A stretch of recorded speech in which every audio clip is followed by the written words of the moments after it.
یسوع مسیح میں آپ سب لوگوں کی سلامتی ہو۔ خداوند آج کی اس ویڈیو کے وسیلہ سے آپ لوگوں کو بہت کچھ سیکھنے کا موقع بخشے، اور اس ویڈیو کو اپنے سوشل میڈیا پیج کے اوپر شیئر کرنا مت بھولیے گا۔ جیسے آج کے اس ٹاپک سے آپ لوگوں کو سمجھ آ ہی گئی ہوگی کہ ہم کس چیز پر گفتگو کرنے جا رہے ہیں، کہ ہندو مذہب میں کب سانپ اور گائے کی پوجا جو ہے وہ شروع ہوئی۔ کچھ حوالہ جات بائبل مقدس میں بھی ملتے ہیں، ہم ان کو بھی پڑھیں گے اور دیکھیں گے کہ خدا ہم سے کیا تقاضا کرتا ہے، اور ہمیں کس طرح احکامات اپنے نبیوں کے وسیلہ سے اس نے دیے کہ جن کی ہم نے پریکٹس کرنی ہے اور اپنے آنے والی نسلوں کو بتانا ہے۔ تو سب سے پہلے ہم جو جس چیز پہ تھوڑی سی گفتگو کریں گے وہ اس پر ہوگی کہ خدا ہم سے کیا تقاضا جو ہے وہ کرتا ہے، خدا ہم سے کیا چاہتا ہے کہ انسان کیا کرے یا ہم کیا کریں یا اسرائیلی یا آنے والی جو نسلیں ہیں وہ کیا کریں۔ تو اس کے لیے ہم پہلے استثنا 10 باب ہم پڑھیں گے، استثنا 10 باب اور اس کی 12 اور 13ویں آیت جو ہے۔ پس اے اسرائیل، خداوند تیرا خدا تجھ سے اس کے سوا اور کیا چاہتا ہے کہ تو خداوند اپنے خدا کا خوف مانے اور اس کی سب راہوں پر چلے اور اس سے محبت رکھے اور اپنے سارے دل اور اپنی ساری جان سے خداوند اپنے خدا کی بندگی کرے، اور خداوند کے جو احکام اور آئین میں تجھ کو آج بتاتا ہوں ان پر عمل کرے تاکہ تیری خیر ہو۔ جی، جو اس جہان کو اور ہمیں بنانے والا ہے وہ کیوں ایسی چیزیں کرتا ہے جس سے پرابلم ہو، یا ایسی چیزیں ہوئیں جو لگتی پرابلم ہے۔ خدا جو ہم سے چاہتا ہے کہ ہم اس کے احکامات کے اوپر جو ہے وہ عمل کریں، اور جو راہیں خدا نے ہمیں بتائی ہیں ہم نے اس پر عمل کرنا ہے اور اس کے مطابق اپنی زندگیوں کو گزارنا ہے اور اس پر چلنا ہے۔ اچھا، میں نے یہ لفظ کیوں استعمال کیے کہ خدا نے کیوں ایسی کچھ چیزیں کی کہ جس سے ایسے لگتا ہے کہ یہ پرابلم ہے یا پرابلم ہو گئی یا یہ مسئلہ ہے۔ ایکچولی ہم انسان خدا کی صورت پر بنائے گئے ہیں، ہم آزاد مرضی پر ہیں، ہم خدا کی طرح چیزوں کو تخلیق کرتے ہیں۔ خدا چاہتا ہے کہ ہم آزاد مرضی، خوشی اور عقل کے ساتھ اس کے احکامات کو مانیں۔ اس ویڈیو کو پورا دیکھے گا تاکہ کوئی حوالہ آپ لوگوں سے چھوٹ نہ جائے۔ اس ویڈیو میں ہم ڈسکس کریں گے بائبل کی کتابوں کی تاریخ کہ کس سن میں لکھی گئی، اور ان سے ہی ہمیں پتہ چلے گا کہ کب ہندو مذہب میں گائے اور سانپ کی پوجا شروع ہوئی۔ اس گفتگو کو مزید آگے بڑھاتے ہوئے ہم حوالہ پڑھیں گے یسایہ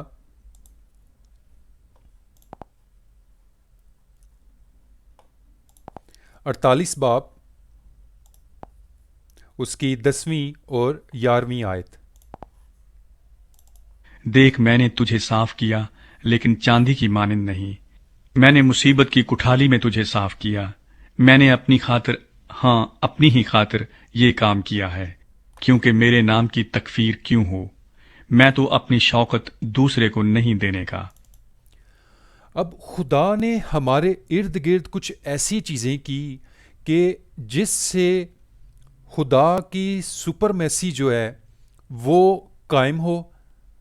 خدا اپنے لوگوں کو، اپنے بندوں کو جو ہے وہ ان کے ذہنوں کو تبدیل کرتا ہے، ذہنوں کو تیار کرتا ہے، انسانوں پر انویسٹمنٹ کرتا ہے تاکہ اس کی جو بڑائی ہے، اس کی جو پرستش ہے وہ اونچائی پر ہو، اور اس کا نام جو ہے وہ سب ناموں سے اعلیٰ جو ہے وہ گنا جائے۔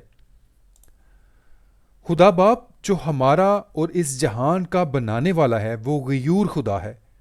اس نے کافی حد تک ہمیں اپنی صورت پر بنایا ہے، ہم آزاد مرضی پر ہیں، اور ہمارا آسمانی باپ یہ چاہتا ہے کہ ہم بغیر کسی مجبوری کے خوشی سے اپنے باپ کی وہ باتیں مانیں جو اس نے اپنے نبیوں کے وسیلے سے ہم تک پہنچائی ہیں، اس کو مانیں جن بائبل کی کتابوں سے حوالہ جات کو آپ لوگوں کے سامنے رکھنے جا رہا ہوں ان کی تاریخ آپ لوگوں کو بتا دوں، اس سے ہی آپ لوگوں کو اندازہ ہو جائے گا کہ ہندو مذہب میں سانپ اور گائے کی پوجا کب شروع ہوئی۔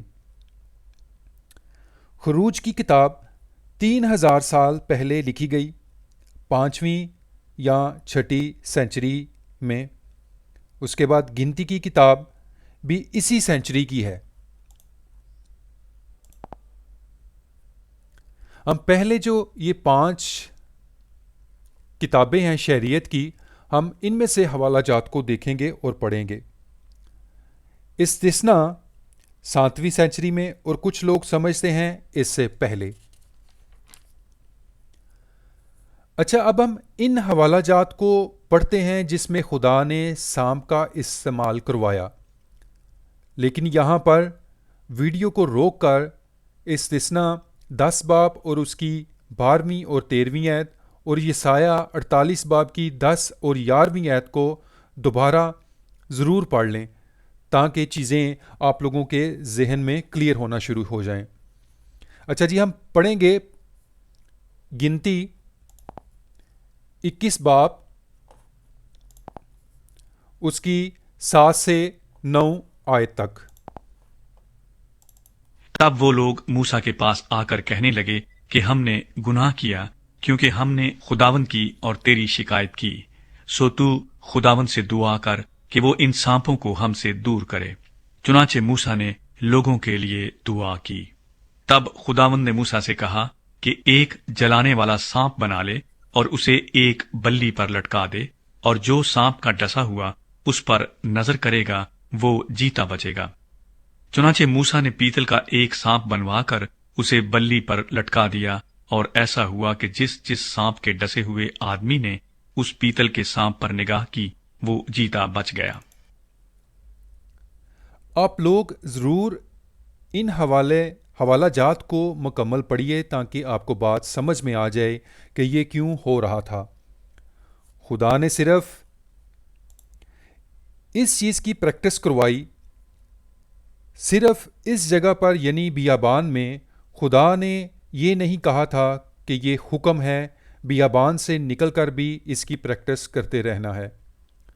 خدا نے لوگوں کو موسیٰ کے تابع کرنے کے لیے یہ پریکٹس کروائی کہ لوگ سمجھ اور جان لیں کہ جو موسیٰ کہے گا اس طرح چیزیں وجود میں آئیں گی۔ خدا اور موسیٰ نے کبھی نہیں کہا کہ بلی کو ساتھ لے کر چلنا ہے، وہ صرف بیابان کی حد تک تھا۔ خروج 4 باب میں بھی ہمیں یہ حوالہ ملتا ہے کہ جس کے اندر خدا نے موسیٰ کے وسیلہ سے دوبارہ ایک عجیب طور سے پریکٹس کروائی تاکہ لوگ اچھے طور سے سمجھ جائیں کہ موسیٰ ہی میرا بھیجا ہوا بندہ ہے، اور خدا جو چاہتا ہے وہ موسیٰ کے وسیلہ سے لوگوں کو چیزیں سکھا رہا ہے تاکہ لوگ اور اس کی نسل انسان خدا کے احکامات کو مانتے ہوئے جیسے خدا چاہتا ہے ویسے ہم اس کی پریکٹس کریں۔ تو ہم خروج 4 باب اس کے کچھ حصہ جو ہے وہ پڑھ ہی لیتے ہیں۔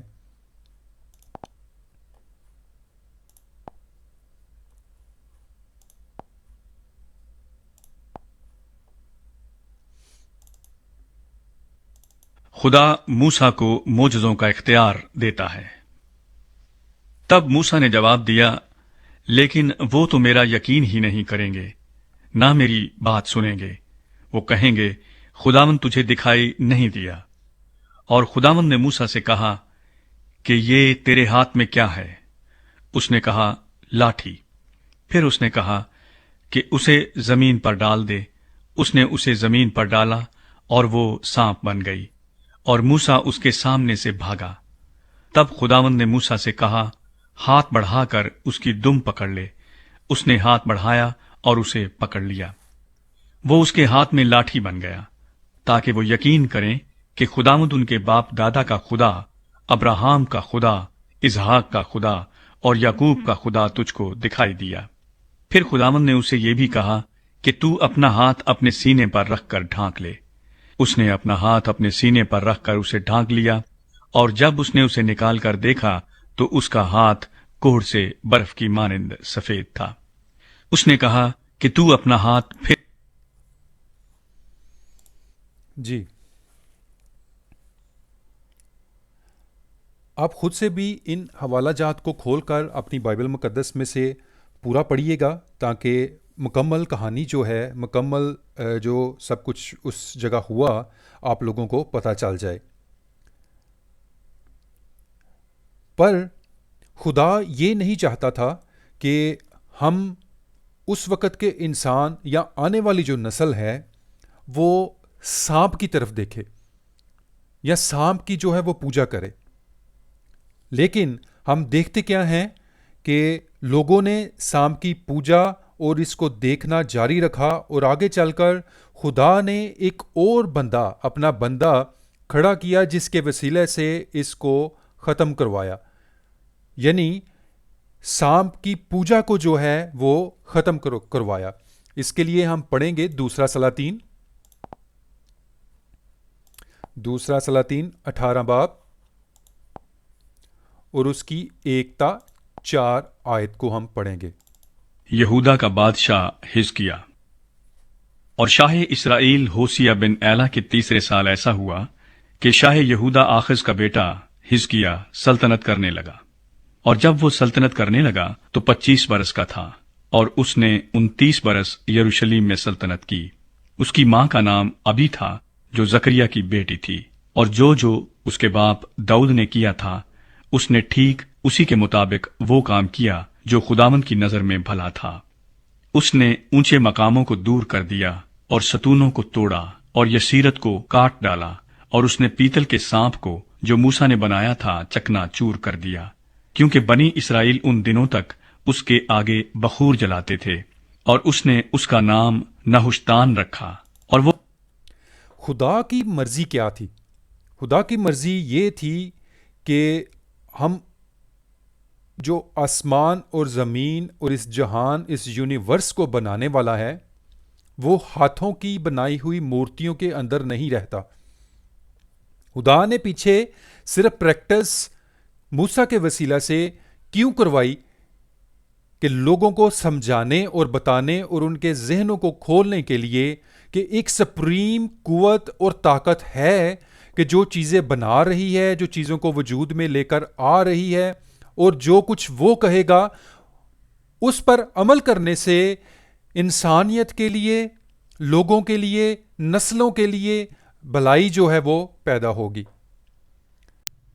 اب حزقیہ بادشاہ کے وسیلے سے خدا نے اس سانپ کو، اس کا ایک جو مجسمہ بنا لیا گیا تھا، بنا ہوا تھا، اور جس کی لوگ لگاتار پریکٹس کر رہے تھے، اس کی پوجا کر رہے تھے، اس کو حزقیہ بادشاہ کے وسیلے سے خدا نے اس کو ختم کروایا۔ خدا نے حزقیہ بادشاہ کو اٹھایا، اس کے ذہن کو تبدیل کیا، اس کا دل اور دماغ جو ہے وہ موسیٰ کے وسیلہ سے جو چیزیں خدا نے بتائی ہوئی تھی، جو شریعت جو آ چکی ہوئی تھی، اس پر جب اس نے نظر ثانی کی، اس کو پڑھا، اس پر دیکھا، تو خداوند نے وہ پتل کے سانپ کو جو موسیٰ نے بنایا تھا چکنا چور کر دیا، کیونکہ بنی اسرائیل ان دنوں تک اس کے آگے بخور جلاتے، اور اس نے اس کا نام نحشتان رکھا۔ تو ہمیں ملتا ہے کہ جو سانپ کی پوجا اور اس کو دیکھنے سے جو وقتی طور پر خدا نے اس کے اندر شفا رکھی تھی، اس کو بھی جو ہے وہ ختم کروا دیا خدا نے۔ اب جو ہم نے سب سے پہلے حوالہ جو پڑھا تھا کہ خدا ہم سے کیا تقاضا کرتا ہے، وہ استثنا 10 باب 12 اور اس کی 13ویں آیت ہے۔ اس کو اپنے ذہن میں رکھیے تاکہ خداوند کا جو اصل منصوبہ تھا وہ ہم لوگوں کو کلیئر رہے، عیاں رہے۔ اچھا، اور جو دوسری سلاطین ہے، اور یہ کتاب جو ہے یہ بھی 6 یا 7ویں سینچری میں ہی لکھی گئی۔ ہمارے آسمانی باپ کی مرضی ہے کہ ہم آزاد رہتے ہوئے واحد خدا کی باتوں کو جو اس نے ہمارے لیے لکھوائیں اس پر عمل کریں.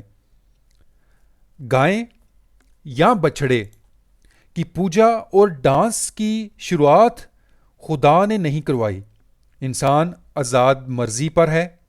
خدا ہر انسان سے گفتگو نہیں کرتا. وہ جس کو چنتا ہے اس کو ہی آواز دیتا ہے اور اپنی مرضی انسانوں کے لیے اس کے وسیلہ سے ظاہر کرتا ہے. دوسرے لوگ تجربے سے معلوم کرتے ہیں کہ خدا کی مرضی کیا ہے، اور جب انسان خدا کے کلام اور اس کے احکامات سے اپنی نظروں کو ہٹاتا ہے تو غلطیاں کرتا ہے، کیونکہ یہ بھی لکھا ہے کہ جیسا تیرا ایمان ہے ویسا تیرے لیے ہے. جب ہم خدا کے کلام احکامات کو پڑھتے نہیں اور جانتے نہیں تو ایک دوسری طاقت جو ہمارے اندر خدا نے رکھی ہے وہ کام کرنا شروع کر دیتی ہے. ویسے یہ ایک دوسرا مضمون ہے، اس کو کسی دوسری ویڈیو میں ہم ڈسکس کریں گے، اس پر گفتگو کریں گے. ہم اس چیز کو دیکھتے ہیں کہ گائے یا بچھڑے کی پرستش کب شروع ہوئی. اس کے لیے ہم پڑھیں گے خروج 32 باب اور اس کی 7ویں آیت. تب خداوند نے موسیٰ کو کہا، نیچے جا، کیونکہ تیرے لوگ جن کو تو ملک مصر سے نکال لایا بگڑ گئے ہیں. وہ اس راہ سے جس کا میں نے ان کو حکم دیا تھا بہت جلد پھر گئے ہیں. انہوں نے اپنے لیے ڈھالا ہوا بچڑا بنایا اور اسے پوجا، اور اس کے لیے قربانی چڑھا کر یہ بھی کہا کہ اے اسرائیل، یہ تیرا وہ دیوتا ہے جو تجھ کو ملک مصر سے نکال کر لایا. اچھا، اب موسیٰ خدا کے حکم کے مطابق پہاڑ پر لوگوں سے جدا اور خدا کی حضوری میں موجود تھا. لوگوں کو نہیں پتا کہ خدا موسیٰ کو کیا احکامات دے رہا ہے. ہارون کے ساتھ خدا کلام نہیں کرتا تھا. ہارون کو موسیٰ بتاتا تھا کہ خدا اب کیا کرنے کو کہہ رہا ہے. جب ہم خدا کے احکامات سے ہٹیں گے مشکل اور مصیبت آئے گی اور ہم غلط فیصلے کریں گے جیسے ہارون سے ہو گیا. اس کو مزید سمجھنے کے لیے ہم دیکھیں گے خروج 32 باب.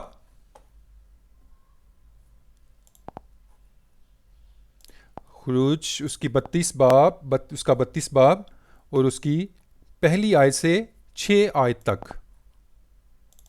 سونے کا بچڑا.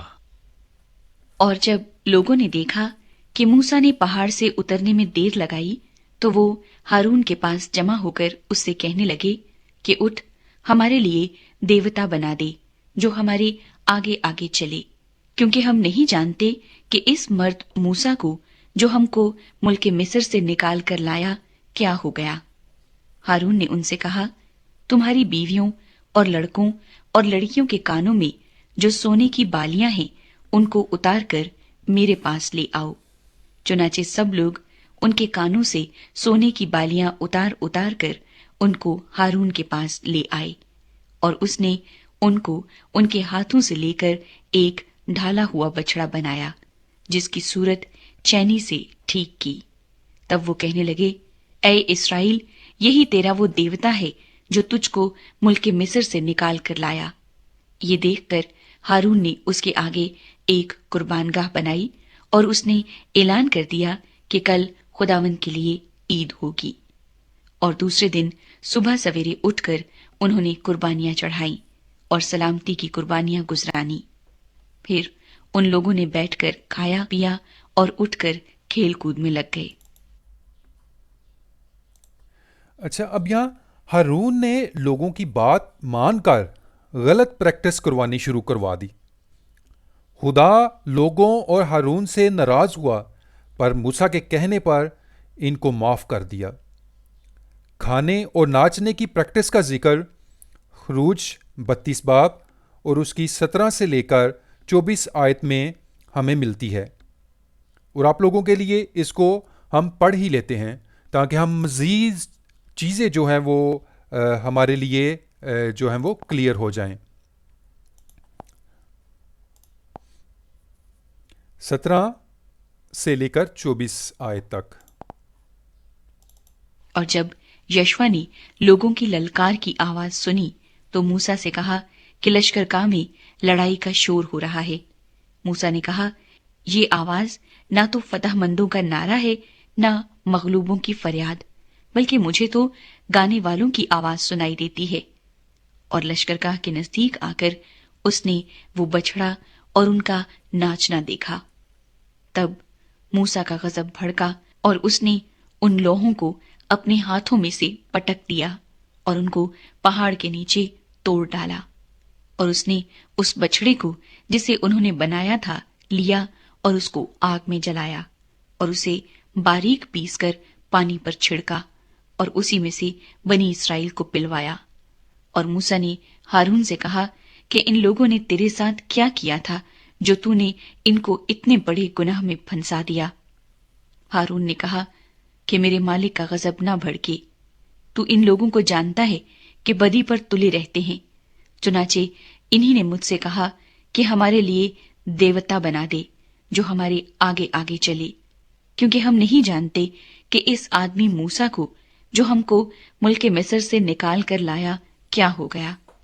تب میں نے ان سے کہا کہ جس جس کے ہاں سونا ہو وہ اسے اتار لائے. پس انہوں نے اسے مجھ کو دیا اور میں نے اسے آگ میں ڈالا تو یہ بچڑا نکل پڑا.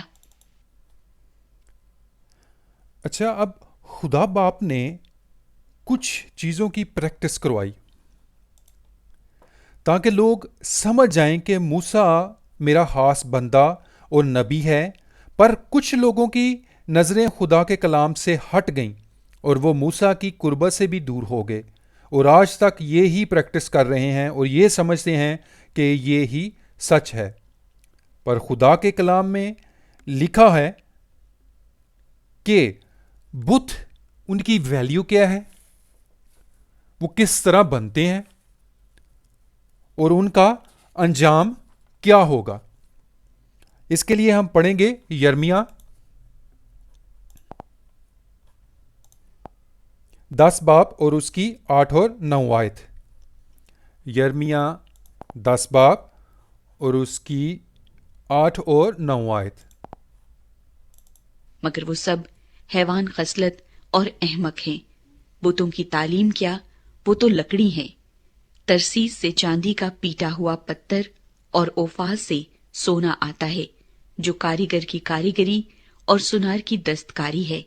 ان کا لباس نیلا اور ارغوانی ہے، اور یہ سب کچھ ماہر استادوں کی دستکاری ہے.